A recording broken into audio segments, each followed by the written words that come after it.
In the last few weeks, we've watched all kinds of celebrities come out in support of defunding the police, and for whatever reason, people are praising them for doing so. I feel like I'm missing something, because aren't these the same celebrities who pay thousands of dollars a day to hire private paid security for any time they walk out of their home? Aren't these the same celebrities who prefer a military or officer background when hiring a bodyguard? Aren't these the same celebrities who push for gun control but require their bodyguards to carry one?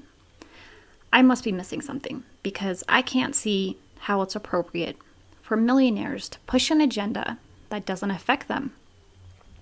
They live behind gated communities in a fortress of cameras and security on call. In what world is it appropriate for these people to be pushing for no police when they have their own personal paid private police? Don't stand behind these people and lift them up to speak on an issue that will never affect them. You would be hard-pressed to find John Legend, Chrissy Teigen, and The Weeknd, especially the Weeknd, going anywhere without their bodyguards. Can you afford a bodyguard to protect you when the police have been defunded? I know I can't. You would be paying at a minimum of $1,000 a day to have someone walk around with you as protection. That's just for one day on the cheaper end of the scale. There's some celebrities who invest hundreds of thousands of dollars, up to millions of dollars on security every year. The everyday person can't even come close to affording that. So miss me with the bullshit, Chrissy Teigen. I don't need your opinion on who I should call when the police are gone and someone's breaking into my home. All right, so let's move on to this article and read what insightful wisdom these millionaires can grace us with today. All right, so the article reads celebrities including Lizzo, who is worth $10 million, John Legend, who is worth $45 million, and Jane Fonda, who's worth $200 million. And first of all, before I even move forward, Jane Fonda sucks, okay? She is not a good person. If you ever want to read the story about what she did to our own soldiers fighting in the Vietnam War, is just gross. I don't like her. Like, I don't know how she's gotten away with what she did and still have a career. But anyways, let's keep going. Signed an open letter pushing for a decrease in police budgets and reallocation of government funding to community programs. Okay, that's all fine and dandy. It goes on to say it points to the deaths of George Floyd and Breonna Taylor, and that Black communities have been disproportionately affected by COVID-19, which I actually had to look this up. Well, I didn't know, but African Americans are more prone to catch COVID, and they're also more prone to die from COVID.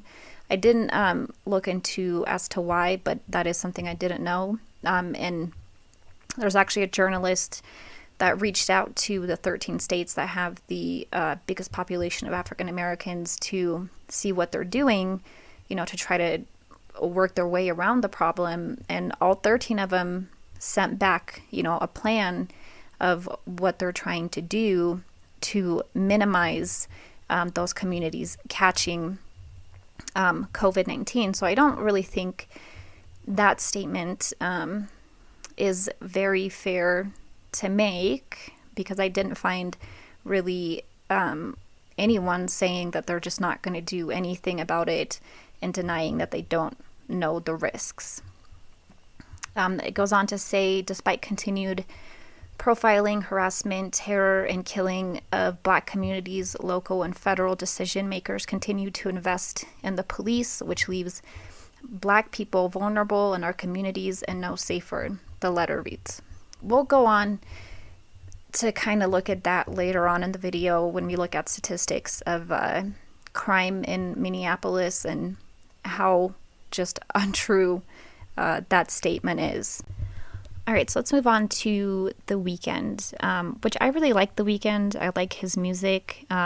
His net worth is $90 million as of last year. And I just can't get behind someone like him who has private paid security everywhere he goes, talking about defunding the police in neighborhoods that need that police presence there, especially in places like Minneapolis, where crime is incredibly high, and getting rid of the police puts a lot of people in danger because crime just doesn't go away when the police go away. We know that. We have had many instances where we know actually the complete opposite happens.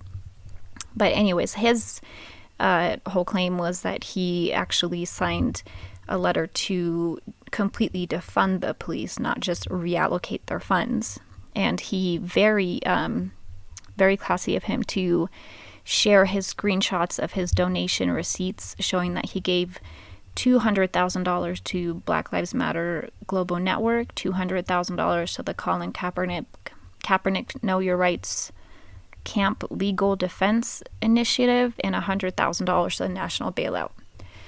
So I thought it'd be interesting to see where all this money that's going to Black Lives Matter, where is it going? Because I think the last number I saw, it was something like $5 million they've had in donations, and that's just been in the last like 2 weeks or so. So I did find a screenshot from an article where they had something on Reddit. It was something like Ask Me Anything, and they asked one of the creators of Black Lives Matter, where are you sending these funds? Like, how are you guys using it? And it basically nobody liked the answer, but let's put up what their answer was. Right now, our programs are focused on civic engagement, expansion of chapters, arts and culture, organizing, and digital advocacy resources and tools. Scales explained during a Reddit Ask Me Anything session last week. What I got out of that was nothing. That explains nothing. And I'll actually input a video from Young Ripa, who kind of breaks down an interview from one of the creators of the BLM movement. I want to say it's from like 2 years ago or something. And basically in the video, the reporter asks her, you know, what are your ideologies? And her own words was, I'm a trained Marxist. And she said that for 2 of the 3 leaders who have started that. Basically, what Marxism is, let's say we're in a room together and you have $10 and I have $2. You have to come and just give me $7 just because I only have 2 and you have 10. So it's fair, right? I get to have your money because you have more of it. So really, in theory, she shouldn't even be keeping any of those millions of dollars and choosing where it goes to, because in a Marxist society, that's not how things work. And Marxism has never worked. It never will. Maybe in a perfect world, if we could talk about it like in theory, yeah, it would work and it'd be a perfect world and a perfect society. But unfortunately, that's not where we live, and that'll never be where we live. It basically talks about there shouldn't be, any social economic classes. Everybody should be getting paid the same wage. Everybody should be sharing with one another. And it's just not how it works. Let's say you own a company and you worked really hard for it and you put in all the risk and you paid for all this stuff to start it up. Well, in a Marxist society, you would have to take all that risk and share all the reward. You invested all this money into it. Everything you get back, you would have to share with the people who are your employees who didn't take that risk, but they get a fair amount of the reward. Hopefully that makes a little bit more sense. Like I said, I'll put that video in my description box. Now, I'm not entirely sure if the leaders of the BLM movement set out for it to be like this, where it's becoming to completely defund the police, or if it's really the crowds, screaming for them. But I think a lot of people get confused what the BLM movement is about and their ideologies. And the only interview I've seen with it, I've just heard her say she wants it to be a Marxist society, which, like I said, in theory, it works. It'd be a perfect world if we could make it work, but it doesn't. But let's move forward to what would happen if we did get rid of the police in a place like Minneapolis, where the city council has basically voted to defund the police. And the president of the city council did an interview with CNN, which I had a really hard time finding this portion of the interview. CNN cuts it off at exactly this question, and you'll see what the question is. And you could probably understand why they cut it off when they do. So let's see a portion of this interview. What if, in the middle of the night, my home is broken into? Who do I call? Yes, I hear that loud and clear from a lot of my neighbors. And I know, and myself too, and I know that comes from a place of privilege, because for those of us for whom the system is working, I think we need to step back and imagine what it would feel like to already live in that reality, where calling the police may mean more harm is done. Well, you heard it right there from Lisa Bender, the city council president for the city of Minneapolis. If someone breaks into your home, you get to call, I guess, either Ghostbusters or the privilege police. I don't think she really knows. And I cut it off right there because the reporter doesn't follow up with what she said. She didn't make her go into detail what does that mean? So there was no more conversation to be had after that point. Minneapolis is becoming basically some freak experiment that we're all gonna watch, and we're all gonna watch it fail. Minneapolis is one of the most dangerous cities in this country. And to think that when you take away the police, that all of a sudden crime is going to stop, it doesn't work like that. We actually know the complete opposite happens. When you take away the police presence, crime will just take over. They will build their own form of police, and they will start policing all the neighborhoods, all the businesses. And then what happens is the businesses move out and they take the economy with them. This is basically what happened to Detroit. The crime got so bad there that all the businesses were like, well, why are we staying here? We can't handle our businesses being broken into all the time. We can't handle being treated like this. So they will take their economy with them when they leave. And it's just sad to watch the leaders of this city just basically shit on their people and listen to the people that are screaming in the streets rather than taking into consideration all the families that live there, all the small business owners. You can make a huge change within that city and do it, rationally. You have to make rational decisions, and reform would be a rational decision to take, a week or a few weeks to figure it out and come back with a plan rather than just going straight to defund the police. That's not a rational way of thinking. And especially when you look at the statistics, which we'll get into, for that city, it's not like the city council doesn't know what the statistics are. They know damn well what they are.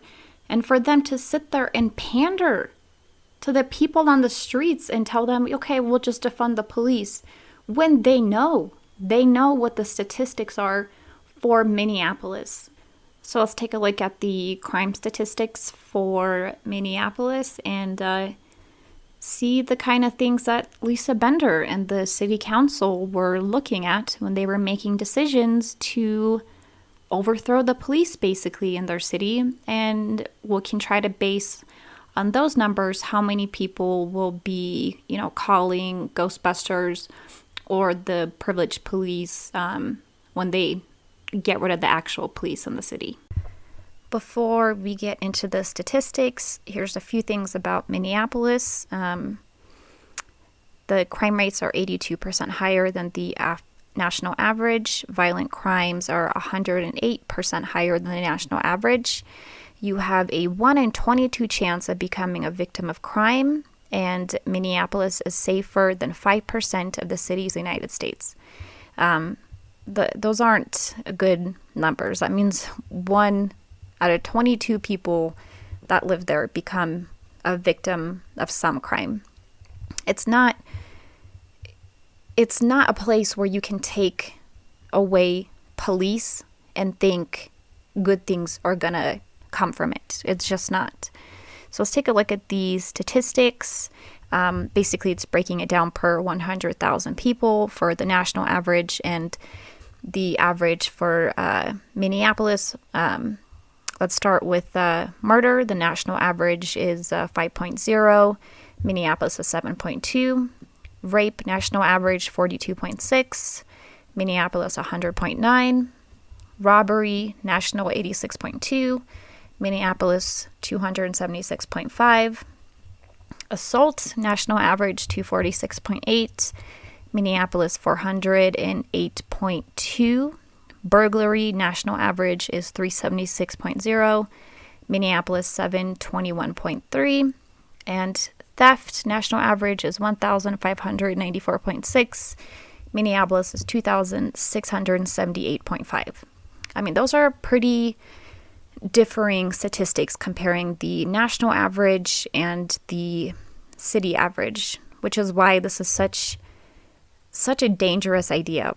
You're talking about one of the most dangerous cities in the country and taking away their police. Well, we know it doesn't work. It's never worked before. And I actually ended up finding some statistics for just the last week of crime that has happened in the city. And, obviously these numbers have gone up because of everything that's going on, but I was pretty shocked looking at them, and I'll put them on the screen right now. All right, so in the last week, there's been 8 rapes, 33 robberies, 79 aggravated assaults, 22 domestic aggravated assaults, 120 violent crimes, 90 burglaries, 204 reports of larceny, 96 reports of theft from a motor vehicle, 68 auto thefts, 5 reports of arson, and a total of 367 property crimes. That's just been in the last week. I mean, and I get there's a lot going on there right now, but I don't see how it's going to get better as you try to push police out of the city. And especially during a time like this, where you need people to be protected. And the more you keep pushing at the police, the more they're not going to want to be there, right? Like, we keep pushing for this agenda for the police to lose their jobs, and then at the same time, the same city is making them work overtime. It's crazy to me. You can't have it, both ways. And this kind of brings me back to why I even, made this video, and that's because of these statistics right here. I mean, do you think millionaire celebrities are having to worry about this kind of stuff? Do you think they're actually looking at these statistics? Do you think they actually care? No. This shit doesn't affect them. It affects us. It affects everyday people. So I just hope everyone takes a little more time to do just a little bit more research and think just rationally about the situation and push for reasonable solutions, because there are solutions to these kinds of problems, and it's called reform, and it'll make our country better. But to pretend like we can live in a society safely without the police is just pure delusion.